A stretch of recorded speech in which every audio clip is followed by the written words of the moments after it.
Hello everyone, welcome back to the channel mirrors to windows. आज इस video में हम डिस्कस करेंगे chapter number 16 that is congruence. इस चैप्टर की जो टर्म्स हैं जो इस हम चैप्टर में हम यूज़ करने वाले हैं, पहले उन्हें डिस्कस करेंगे, then will move to the questions. सबसे पहले जो टर्म है वो है आपकी कॉन्ग्रुएंट फिगर्स। तो कॉन्ग्रुएंट फिगर्स क्या होती हैं? If two figures have exactly the same shape and size, किन्हीं दो फिगर्स का अगर सेम शेप और सेम साइज है, they are said to be congruent. Fine, this is the first point. Second क्या है आपका? कॉन्ग्रुएंस का जो सिंबल होता है जो हम यूज करने वाले हैं वो होता है ये। Fine, this is the symbol we are going to use for congruence.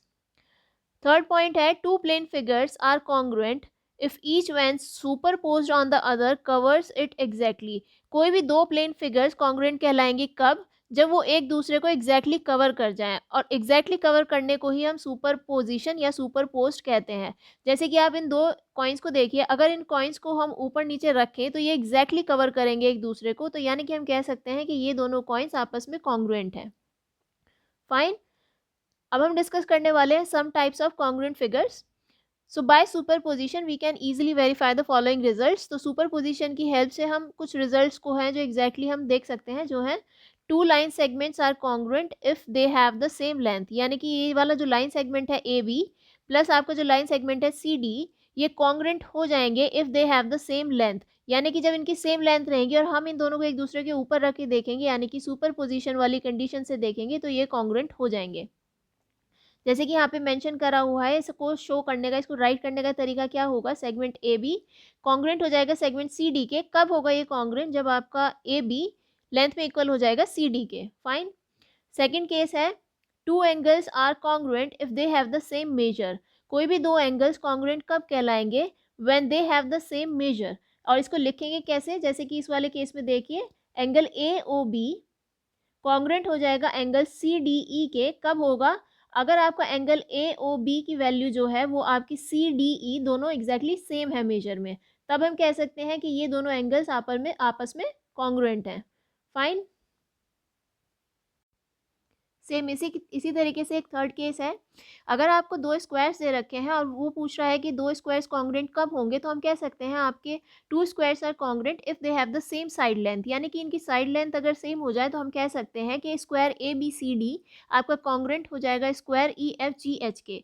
और इसको हम लिखने का तरीका है square A B C D, congruency का सिंबल ये है आपका जो मैंने बताया था अभी, और स्क्वायर आपका ई एफ जी एच कब होगा? जब आपकी साइड लेंथ यानी कि A B equals to E F हो जाए। सिंस वी नो कि स्क्वायर में हर एक साइड इक्वल होती है, राइट। इसी तरीके से फोर्थ है रेक्टेंगल का केस। कोई भी दो रेक्टेंगल कॉन्ग्रुएंट कब होंगे? जब उनकी सेम लेंथ और ब्रेथ हो जाए। और इसको लिखने का तरीका क्या होगा? Rectangle A B C D congruent to rectangle E F G H if A B equals to E F, यानी कि ये वाली साइड आपके इसके इक्वल होगी, और A D equals to E H, A D equals to E H. Fine, इसको लिखने का तरीका ये रहेगा।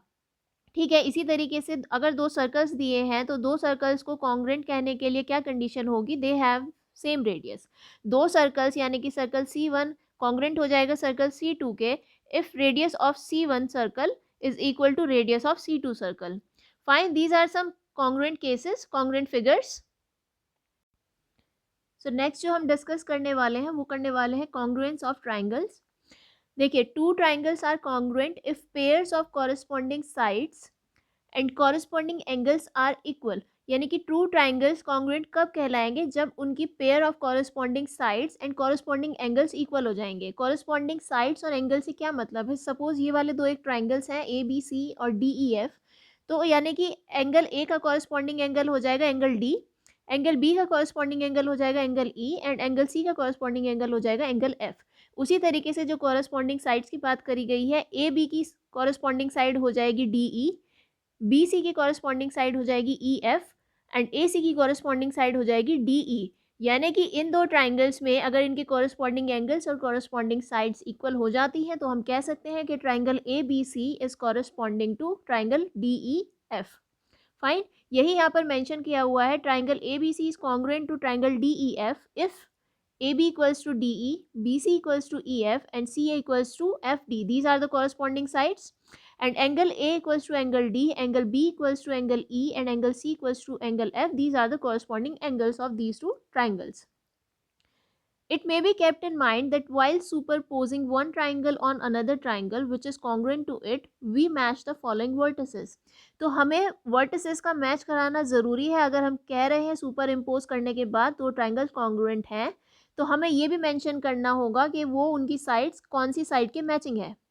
जैसे कि अगर हम कह रहे हैं कि triangle A B C congruent है ट्राइंगल डी ई एफ के, तो इसका मतलब क्या होगा, ए बी सी आपका मैच कर रहा है डी ई एफ के साथ रिस्पेक्टिवली. और इसको लिखने का तरीका क्या होगा, A matching to D, B to E and C to F, and therefore triangle A B C is matching to triangle D E F. जो आपका सिंबल है ये वाला, दिस स्टैंड्स फॉर मैचिंग, ये रहा यहाँ पर the symbol this stands for matching. तो ये सिंबल आपका मैच को शो करने के लिए यूज होता है. Clearly in this case A B equals to D E, BC equals to EF, CA equals to FD, and angle A equals to angle D, angle B equals to angle E, and angle C equals to angle F.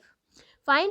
On the other hand, अगर आप लिखते हैं triangle ABC congruent है triangle EFD के, यानी कि आपने triangle की जो, जैसे यहाँ पे था DEF, आपने EFD लिख दिया है कॉन्ग्रुएंट है ट्राइंगल ABC के, तो इसका मतलब हो जाएगा यानी कि A जो है मैच कर रहा है E से, B कर रहा है F से, एंड C कर रहा है D से. इन दिस केस क्या हो जाएगा, AB equals to EF, BC equals to FD and CA equals to DE. और इस केस में आपके एंगल्स जो बनेंगे वो बनेंगे angle E equals to angle A equals to angle E, angle B equals to angle F, and angle C equals to angle D for this case when you are saying that triangle ABC is congruent to triangle EFD. So in congruence of triangles the order of the letters is important. तो जिस order में letters लिखे रहे हैं वो important रहता है दो फिगर्स की कॉन्ग्रुएंसी बताने के लिए. Fine. So congruence of triangles में हमने क्या जाना कि किसी भी दो ट्राइंगल्स को कॉन्ग्रुएंस होने के लिए उसकी तीनों साइड या उसके तीनों एंगल्स ये होते हैं उसके 6 matching parts for the congruence of triangles. यानी कि 3 साइड्स और 3 एंगल्स अगर दो ट्राइंगल्स के इक्वल है तो हम कह सकते हैं कि वो दोनों ट्राइंगल आपस में कॉन्ग्रुएंट हैं. लेकिन अब हम कुछ केसेस डिस्कस करेंगे. उन केसेस के अकॉर्डिंग अगर दो ट्राइंगल्स की कोई भी 3 चीज़ें इक्वल हैं तो हम तब भी कह सकते हैं कि वो ट्राइंगल आपस में कॉन्ग्रुएंट हैं. तो हम वही केसेस अब डिस्कस करने वाले हैं. सो जो सबसे पहला केस है वो है SSS कॉन्ग्रुएंस कंडीशन. इस कंडीशन के अकॉर्डिंग मान लीजिए ये दो ट्राइंगल हैं आपके, triangle ABC and triangle CDE. तो SS कॉन्ग्रुएंसी कंडीशन आपकी क्या होती है, जब आपकी साइड AB CD के इक्वल हो जाएगी, BC आपकी DE के, एंड देन आपकी AC जो हो जाएगी CE के इक्वल हो जाएगी. यानी कि इन दोनों ट्राइंगल की कॉन्ग्रुएंसी प्रूव करने के लिए क्या इनकी तीनों साइडें इक्वल है, यानी कि SSS कॉन्ग्रुएंस कंडीशन, यानी कि साइड साइड साइड. किन्हीं भी दो ट्राइंगल की अगर तीनों साइड इक्वल हैं, इक्वल से मतलब है कि AB कॉरस्पॉन्डिंग CD के इक्वल है, BC कॉरस्पॉन्डिंग DE के इक्वल है, और AC जो अपनी कॉरस्पॉन्डिंग साइड है CE उसके इक्वल है, तो यानी कि हम कह सकते हैं कि हमारा ट्राइंगल ABC कॉन्ग्रुएंस हो जाएगा ट्राइंगल CDE के. So this is the first condition और द फर्स्ट केस.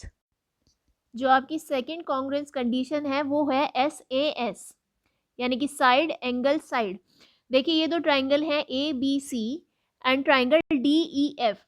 तो ट्राइंगल AB में जो साइड है आपकी AB वो इक्वल हो जाए अपनी जो आपकी कॉरस्पॉन्डिंग साइड है DE के, और जो आपकी साइड BC है वो इक्वल हो जाएगी अपनी कॉरस्पॉन्डिंग साइड EF के. और जो इनका एंगल होगा, मान लीजिए ये एंगल मैं मान लेती हूँ X, तो angle B equals to angle E है. तो देखिए साइड साइड एंगल साइड यही बन रही है आपकी कॉन्ग्रुएंस कंडीशन. तो इसको हम कह सकते हैं कि ट्राइंगल ABC आपका कॉन्ग्रुएंट हो जाएगा ट्राइंगल DEF के कौन सी वाली कंडीशन से, बाय SAS कॉन्ग्रुएंस कंडीशन से. फाइन. थर्ड केस आपका है ASA कॉन्ग्रुएंस कंडीशन, यानी कि एंगल साइड एंगल. यानी कि कोई भी दो ट्राइंगल हैं जैसे कि ABC है और DEF है, तो angle B equals to angle E, angle C equals to angle F, और इनकी जो ये साइड है BC अपनी कॉरस्पॉन्डिंग साइड EF के इक्वल हो जाएगा. यानी कि ये वाला एंगल आपके इसके इक्वल है और ये वाला एंगल आपके इसके इक्वल है, और बीच में जो इनकी साइड है ये आपस में इक्वल है. तो हम कह सकते हैं कि ट्राइंगल ABC कॉन्ग्रुएंस है ट्राइंगल DEF के बाय ASA कॉन्ग्रुएंस कंडीशन से। Fine, this is the third case. So जो आपका फोर्थ केस है वो है RHS कॉन्ग्रुएंस कंडीशन। सो इस कंडीशन में क्या होता है कि आपको पता है राइट हैंड साइड वाले जो केस होता है उसमें एंगल 90 डिग्री होता है, यानी कि आपकी AB जो साइड है इसकी कॉरेस्पॉन्डिंग साइड DE है, तो ये आपस में इक्वल हो जाएंगी, प्लस आपका जो एंगल B है जो कि 90 डिग्री है वो इक्वल हो जाएगा एंगल E के, जो दूसरे वाले ट्राइंगल में भी 90 डिग्री है, प्लस जो थर्ड साइड बनती है वो बनती है आपकी हाइपोटेन्यूज AC, जो आपकी इक्वल हो जाएगी वो अपनी कॉरेस्पॉन्डिंग साइड जो DF है दूसरे ट्राइंगल में उसके इक्वल हो जाएगी। तब हम कह सकते हैं कि ट्राइंगल ABC कॉरेस्पॉन्डिंग है ट्राइंगल DEF के by RHS congruence condition. Fine, so these are the 4 cases of congruency. एक रिमार्क है या इसे नोट समझ लीजिए, अगर कोई दो ट्राइंगल्स में तीनों एंगल्स यानी कि angle A, angle B, angle C आपके ट्राइंगल DEF में angle D, angle E, angle F के इक्वल हो जाते हैं, तो ये ज़रूरी नहीं है कि ट्राइंगल ABC आपका कॉन्ग्रुएंट हो ट्राइंगल DEF के। जैसे कि मैंने एक एग्जांपल लिया है, देखिए इस ट्राइंगल ABC में आपका एंगल A 50 है, एंगल B 70 है एंड एंगल C 60 है। If we compare this to the other triangle that is DEF, हम देखेंगे कि इस वाले ट्राइंगल में भी एक एंगल 50 है, एक 70 है, एक 60 है, बट ट्राइंगल ABC जो है आपका वो कॉन्ग्रुएंट नहीं होगा ट्राइंगल DEF के। क्यों नहीं होगा? क्योंकि देखिए BC यहाँ पे 3 सेंटीमीटर है और EF आपका 5 सेंटीमीटर है, यानी कि BC की जो कॉरेस्पॉन्डिंग साइड EF है ये दोनों इक्वल नहीं है, BC आपकी इक्वल नहीं है EF के, और इसी वजह से ये जो दो ट्राइंगल हैं तीनों एंगल्स इक्वल होने के बाद भी ये कॉन्ग्रुएंट नहीं कहलाएंगे। सो ये एक पॉइंट है जो याद करने लायक है। अब एक छोटा सा पॉइंट और डिस्कस करना चाहती हूँ मैं यहाँ पर। देखिए कॉन्ग्रुएंस और एरिया का क्या रिलेशन होगा। जितना भी अभी तक हमने सीखा है उससे हमें ये पता चला है कि कोई भी दो फिगर्स अगर वो कॉन्ग्रुएंट हैं देन डेफिनेटली वो एरिया में इक्वल होंगी, यानी कि अगर कॉन्ग्रुएंट है तो एरिया इक्वल होगा। लेकिन उसी को अगर वाइस वर्सा देखें, अगर दो फिगर्स का एरिया इक्वल है तो हम ये नहीं कह सकते कि वो फिगर्स कॉन्ग्रुएंट हैं। कॉन्ग्रुएंट फिगर्स होंगी तो एरिया डेफिनेटली इक्वल होगा, लेकिन अगर किन्हीं दो फिगर्स का एरिया इक्वल है पर तो ये ज़रूरी नहीं है कि वो फिगर्स कॉन्ग्रुएंट भी होंगी। जैसे कि एग्जांपल देखिए, एग्जांपल ले लेते हैं, कोई भी दो रेक्टेंगल ले लेते हैं। तो देखिए अगर मैं इस रेक्टेंगल में 4 और 3 साइड ले लेती हूँ और इस वाले रेक्टेंगल में 6 और 2 ले लेती हूँ, अगर मैं इसका एरिया निकालूंगी तो भी 12 आएगा और इसका एरिया निकालूंगी तो भी 12 आएगा। लेकिन देखिए आप इन दोनों का एरिया इक्वल होने के बावजूद भी ये दोनों रेक्टेंगल कॉन्ग्रुएंट है, हम ये नहीं कह सकते हैं, क्योंकि देखिए साइड्स डिफर कर गई हैं, तो ये दोनों कॉन्ग्रुएंट नहीं है भले ही इनका एरिया इक्वल है। ऑन द कॉन्ट्रेरी अगर हमने ये कहा होता कि दोनों रेक्टेंगल कॉन्ग्रुएंट हैं देन डेफिनेटली उनके एरिया इक्वल हो जाते। चलिए अब एक एग्जाम्पल लेते हैं। सो इस एग्जाम्पल के अकॉर्डिंग हमें क्वेश्चन में दिया हुआ है कि ट्राइंगल ABC जो है वो कॉन्ग्रुएंट है ट्राइंगल QRP के। तो इस क्वेश्चन में हमें कह रहा है कि हमें बिना ट्राइंगल्स को ड्रॉ करे हमें स्टेट करना है कॉरेस्पॉन्डेंस को between the sides and the angles of the following pairs of congruent triangles. तो क्वेश्चन में हमें ट्राइंगल्स कॉन्ग्रुएंट पहले ही दिए हुए हैं, हमें सिर्फ उनके कॉरेस्पॉन्डेंस शो करना है उनकी साइड्स और एंगल्स के बीच में। तो देखिए जब हमें क्वेश्चन में ऑलरेडी दिया हुआ है कि ट्राइंगल ABC कॉन्ग्रुएंट है ट्राइंगल QRP के, तो यहाँ से हम कह सकते हैं कि A मैचिंग है Q से, B मैचिंग है आपका R से, सिमिलरली C आपका मैचिंग है P से। फाइन फाइन, देयरफॉर हम कह सकते हैं देयरफॉर A भी जो आपकी साइड है वो किसके इक्वल हो जाएगी, कॉरेस्पॉन्डिंग साइड QR के। जो आपकी साइड BC है वो किसके इक्वल हो जाएगी, RP के। और जो आपकी साइड BC है सॉरी AC है वो आपकी इक्वल हो जाएगी QP के। ठीक है, सिमिलरली एंगल A आपका इक्वल हो जाएगा एंगल Q के, एंगल B आपका इक्वल हो जाएगा एंगल R के, और आपका एंगल जो एंगल C आपका इक्वल हो जाएगा एंगल P के। तो यही आपके कॉरेस्पॉन्डेंस का रिलेशन है इन दो ट्राइंगल्स के बीच में जो हमने दिखाया है बिना ट्राइंगल्स को ड्रॉ करे। चलिए दूसरे एग्जाम्पल पे चलते हैं। इस एग्जाम्पल में हमें शो करना है कि कोई आइसोसेलेस ट्राइंगल है हमारा, मान लीजिए ABC है। तो क्वेश्चन के अकॉर्डिंग हमें ये शो करना है कि एक आइसोसेलेस ट्राइंगल के the angle opposite to the equal sides are equal, यानी कि आइसोसेलेस ट्राइंगल की ये दो साइड्स इक्वल होती हैं। तो हमें जो प्रूव करना है कि इनके ऑपोजिट जो एंगल है, यानी कि AC वाली साइड का ऑपोजिट एंगल हो गया एंगल B, और जो आपका AB वाली साइड है इसका ऑपोजिट एंगल हो गया एंगल C। तो हमें एंगल B शो करना है कि एंगल C के इक्वल है, और ये शो कब करना है, जब हमारा AB जो साइड है वो इक्वल है हमारी AC के। ये तो हमें क्वेश्चन में ही गिवन है, और हमें जो प्रूव करना है वो ये करना है। ठीक है, अब हमें यहाँ पे क्या दिख रहा है कि हमारा तो ट्राइंगल एक ही है, तो इस एंगल B को एंगल C के इक्वल प्रूव करने के लिए हम छोटी सी कंस्ट्रक्शन करेंगे, और वो कंस्ट्रक्शन क्या होगी कि हम A से BC पर एक परपेंडिकुलर डाल लेंगे इस तरीके से। देखिए अभी जब परपेंडिकुलर डाल लिया है, इसको D मान लेते हैं। तो देखिए अब दो ट्राइंगल बन गए हैं आपके, कौन कौन से बन गए हैं, ADB और ADC, ADB और ADC। तो अगर इन दो ट्राइंगल को हम कॉन्ग्रुएंट प्रूफ कर दें तो हम ये कह पाएंगे कि एंगल B एंगल C के इक्वल हो जाएगा बाय RHS कॉन्ग्रुएंस। ठीक है, तो यही हमें प्रूफ करना है इस क्वेश्चन में। अब देखिए दोनों ट्राइंगल्स में देखते हैं, ट्राइंगल ADB में और ADC में देखिए दोनों ट्राइंगल में जो आपकी साइड AB है वो AC के इक्वल है, क्योंकि दोनों ट्राइंगल में ये क्या हो जाएगी, हाइपोटेन्यूज, ये इक्वल है। आपका एंगल ADB इक्वल है एंगल ADC के, 90 डिग्री है एंगल।